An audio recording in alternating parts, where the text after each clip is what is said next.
उत्तर प्रदेश के गोंडा जिले में बढ़ती फीस और प्राइवेट स्कूलों की मनमानी का विरोध कुछ अनोखे अंदाज में किया जा रहा है। यहां धरना या चक्का जाम नहीं बल्कि कांवड़ यात्रा के द्वारा सरकार तक अपनी मांग पहुंचवाने का प्रयास है। गोंडा में राष्ट्रीय छात्र पंचायत के कार्यकर्ता फीस रेगुलेशन बिल लाने की मांग को लेकर कांवड़ यात्रा निकाल रखे हैं। गोंडा से निकल रही कांवड़ यात्रा 125 किलोमीटर की दूरी तय कर लखनऊ पहुंचेगी। 26 जुलाई को सुबह लखनऊ में सीएम हाउस पहुंचकर ये कार्यकर्ता जलाभिषेक करेंगे। इनकी मांग है कि प्रदेश में प्राइवेट स्कूलों की मनमानी रोकने के लिए फीस रेगुलेशन बिल लाया जाए। जिस तरीके से प्राइवेट स्कूलों में मनमानी चल रही है उसको लेकर गोंडा में छात्र पंचायत के एक अलग अनोखा रूप अपना लिया है। जिस तरीके से यहां से आला अधिकारियों से मिलने के बाद जब उनकी बात नहीं मानी गई, अब वो लोग लखनऊ के लिए रवाना हो रहे हैं। बताया जा रहा है कि यहां से जो छात्र पंचायत है, जो छात्र पंचायत के अगुआ शिवम पांडे जी हैं, वो यहां से भारी संख्या में छात्रों के साथ लखनऊ मुख्यमंत्री आवास के लिए रवाना हो रहे हैं। बताया जा रहा है कि उनके द्वारा यहां से जल लेकर आया जा रहा है। सावन का महीना चल रहा है। सावन के महीने में लोग भोलेनाथ और शंकर जी को जल पहुंच रहे हैं। उसके बावजूद भी जिस तरीके से उनकी बातें को नहीं मानी जा रही है, उसको लेकर वो अब लखनऊ के लिए सीएम योगी आदित्यनाथ के लिए रवाना हो रहे हैं। पांडे जी, ये बताइए, जिस तरीके से आप एक अनोखा प्रदर्शन कर रहे हैं, क्या माने, जिस तरीके से क्या आपकी मांगे हैं, किस लिए आप इतने भारी संख्या में लोग प्रदर्शन कर रहे हैं? देखिए, हम प्रदर्शन नहीं कर रहे हैं। कांवड़ में सावन का महीना चल रहा है, सब कोई जल लेके जाते हैं, चढ़ाते हैं। तो मैं अपना इष्ट, अपना भगवान, सब कुछ इस सूबे के मुख्यमंत्री को मान रहा हूं। और मुख्यमंत्री जी चाह लेते हैं तो 24 घंटे के अंदर किसी का भी नामो निशान मिटा देते हैं। तो एक बिल कौन सी बड़ी बात है, उनका दिल बहुत बड़ा है और उन्होंने किया भी है। तो 11 से सत्र चलने जा रहा है, तो हमारी यही मांग है कि उत्तर प्रदेश के अंदर एक ऐसा बिल लाने का काम किया जाए जिसमें जो निजी विद्यालय हैं जो मनमानी करते हैं, कॉपी के नाम पे, ड्रेस के नाम पे, कहते हैं कि एक ही जगह से आप बुक खरीद सकते हो, एक ही जगह से आप ड्रेस खरीद सकते हो, और हर वर्ष बदल देते हैं। तो उन्हीं के ऊपर जल चढ़ा के हम लोग फीस बिल रेगुलेशन की मांग करने के लिए जा रहे हैं। क्या माना है, जिस तरीके से आप गोंडा जिला प्रशासन से मांग की थी इससे पहले, क्या माना है जिला प्रशासन के द्वारा आपकी जो बातें नहीं मानी गई उसको लेकर आप लखनऊ जा रहे हैं? देखिए, जिला गोंडा, ये मुद्दा केवल गोंडा जिला का नहीं है, ये पूरे प्रदेश का मुद्दा है। इसके पूर्व में हम लोग विधानसभा पे 2 बार कार्यक्रम कर चुके, विधानसभा घेराव कर चुके। वहां के सचिवालय के जो अधिकारी आए थे, 1 हफ्ते को उन्होंने समय मांगा था। उसके बाद में गोंडा डीएम से भी मिला। गोंडा डीएम ने भी हमारे पूरे कोर कमेटी को बताया कि हम इसको 10-15 दिन में कमेटी बना के कर देंगे, बट कोई कुछ कार्रवाई नहीं हुई। तो 6 महीने आंदोलन करने के बाद, प्रदर्शन करने के बाद, अंतिम चारा हमारे पास यही बचा है कि अब हम जाके जल चढ़ाएं।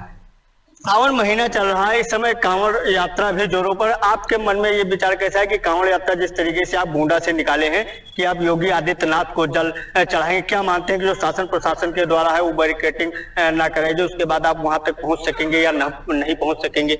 नहीं, देखिए, हवाओं को कोई रोक नहीं पाता है, और युवा को उल्टा करे तो वायु बन जाता है। और रही बात, आप रोकने की बात कर रहे हैं, मैंने आप ही लोगों के मीडिया के माध्यम से देखा, जो कांवड़ यात्रा निकाल रहे हैं उनके पैर दबाए जा रहे हैं, पुष्प वर्षा की जा रही है। फिलहाल अभी 30-35 किलोमीटर के अंदर ऐसी अनुभूति हमें नहीं मिली है, और हम ट्राई करेंगे कि आगे अनुभूति हम लोगों का भी पैर वैर दबाया जाए, पुष्प वर्षा वगैरह की जाए, उम्मीद है हमारी भी। लगभग 125 से 130 किलोमीटर दूरी गोंडा से लखनऊ की बताई जाती है। आप कितने दिनों तक वहां पर पहुंच जाएंगे, और कब आपने एक प्रतिष्ठा ली है कि कब आप योगी आदित्यनाथ से मिलने का विचार किया है, कल या परसों? देखिए, अभी तक का जो हमारा कार्यक्रम चला है, केवल 1 घंटे हम लोग लेट हैं। तो परसों हमारी सुबह 8 बजे का अनुमान, हम लोग पहुंचेंगे। तो 8 से 9 हो सकता है, 9 से 10, परसों 10 बजे हम लोग पहुंचेंगे और जल चढ़ाएंगे।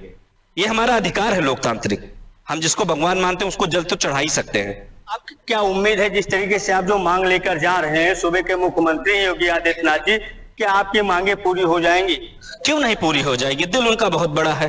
ये पैदल चल रहे हैं, जो कुछ लोगों के छाले पड़ रहे हैं, जो कुछ लोगों को चक्कर आ रहे हैं, ये जो युवा खड़े हुए हैं ना, युवाओं ने अगर हमारी मांगे नहीं मानी गई तो वो भी तो कुछ समय बाद हमसे कुछ मांगने आएंगे ना। तो यही जनता जवाब देगी, मांगी माननी पड़ेगी। जेन्युइन मांग है, कोई हम ठेका पट्टा मांगने नहीं जा रहे हैं, कोई काम मांगने नहीं जा रहे हैं। हम लोग सिंपल सी बात करने जा रहे हैं। एक सिंपल सी बात आपको मैं बता रहा हूं। एक आज के 100 साल पहले अंबेडकर जी के साथ, मुझे लगता है 125 साल पहले, अंबेडकर जी के साथ जाति के आधार पर शिक्षा के लिए भेदभाव किया गया था, सबने पढ़ा होगा। आज भी तो वो भेदभाव है। अब वो जाति के आधार पे ना होके मुझे लगता है वो फाइनेंशियली आधार हो गया है। एक गरीब व्यक्ति का सपना होता है, एक गरीब व्यक्ति के लड़के का सपना होता है कि मैं जो बड़ा स्कूल है उसका बिल्डिंग कैसे छू लूं। टैलेंट के नाम पे कहीं पे एडमिशन नहीं हो रहा है सर। यशमय है, आपका बच्चा बहुत टैलेंटेड हो, एडमिशन नहीं होगा। आपकी सैलरी स्लिप देखी जाएगी कि आप पैसा कितना कमाते हैं। तो जब बड़ी बड़ी बातें करते हैं, संविधान में कहा गया है कि सस्ती शिक्षा सबको अधिकार, सबको एक समान शिक्षा मिलना चाहिए। एक सिंपल सी मांग है, मैं आपसे बताता हूं, जो शिक्षा इस देश के प्रधानमंत्री के लड़के को मिले, जो शिक्षा इस देश के डीएम के लड़के को मिले, जो शिक्षा इस मुझे लगता है विधायक के लड़के को मिले, सांसद के लड़के को मिले, वही शिक्षा कर्नलगंज में भी एक ठेला लगाने वाले लड़कों को भी मिलना चाहिए। अगर आप भेदभाव नहीं कर रहे हैं, आपका लड़का पढ़ेगा 3 लाख रुपए पर महीने स्कूल देकर और हमारा पढ़ेगा 1000 रुपए महीना देकर, और उसके बाद आप बराबरी की बात करेंगे, या तो हमें आरक्षण दीजिए अलग से गरीबों को। ये तो लंबा डिस्कशन हो जाएगा, विषय लंबा है। हम टैक्स दे रहे हैं, जितने फॉरेन कंट्रीज है वहां पे शिक्षा बहुत जगह फ्री है, ट्रांसपोर्ट फ्री है, उतना जब हम टैक्स दे रहे हैं।